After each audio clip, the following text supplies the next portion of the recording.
Hey everyone, gonna jump on here and answer an email. This is from Kate, who writes, "Hi Suzanne, my name is Kate.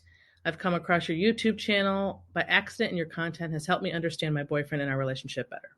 I've shared your content with him as well and he's very open about it. We've been together for 8 years. We met when I was still in university and he is 12 years older than I am.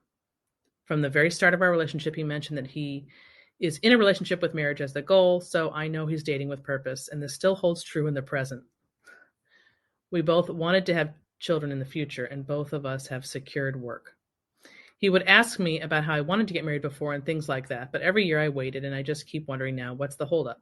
We've had arguments about this recently because he could sense the urgency in me, and he told me that it's not really a question of whether we will get married, but more of the timing. We don't live together, we don't own property, and we don't share our finances. He said he wants to buy our own property, but just recently mentioned about living abroad. Every time I hint or ask about his plan, it seems like he doesn't want to talk about it and feels like I'm putting pressure on him. Now I'm having doubts whether or not he really wanted to get married ever, or he simply wants things to be perfect first, like financially, before getting married. I've mentioned to him that I'm happy with just a simple life and we could start small as a family. I just feel stuck and I don't know whether I should start moving on or if I'm being impatient and unreasonable.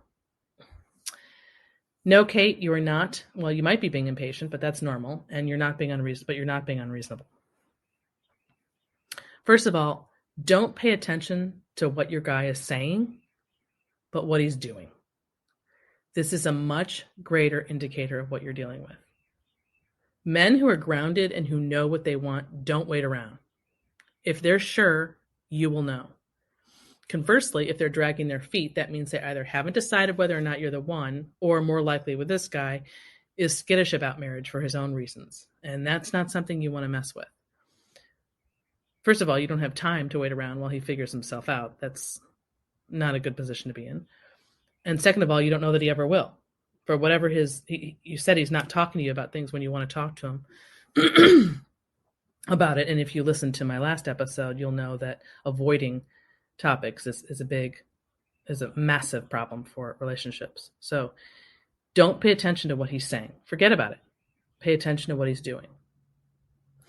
Secondly, the financial thing is a red herring, because unless a guy is not yet grounded professionally, if he's lost, that makes perfect sense. Men don't typically want to get married until they've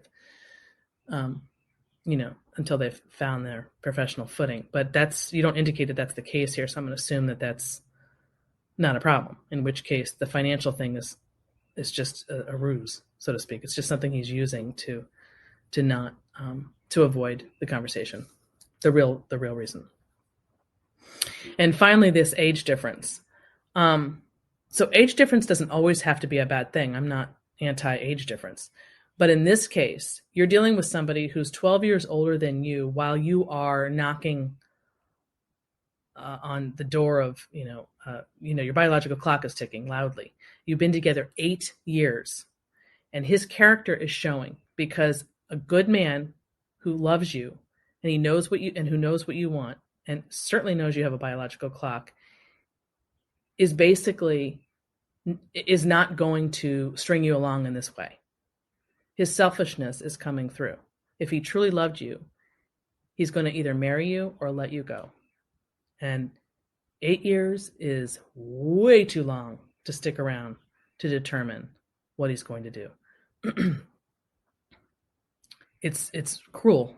It's cruel what he's doing, actually. You're not with a good guy at all. That's what I'm trying to say. So the answer to your question is, are you being unreasonable? No. What should you do? Absolutely, 150%. As of yesterday, get the hell out. So I hope that's clear. If not, I don't know how to make it any clearer. So hopefully, Kate, you heard this and take my advice, because I really don't want to hear from you 5 years from now that you're still with him. That would make me very sad. So good luck to you, Kate. As always, we post these episodes on our Facebook fan page. So if you'd like to chime in on anything you've heard here, just go to Facebook and type in the Suzanne Venker Show private group, and it should come right up, and you will find the space to do that there. Thanks for listening, everyone. Have a great day.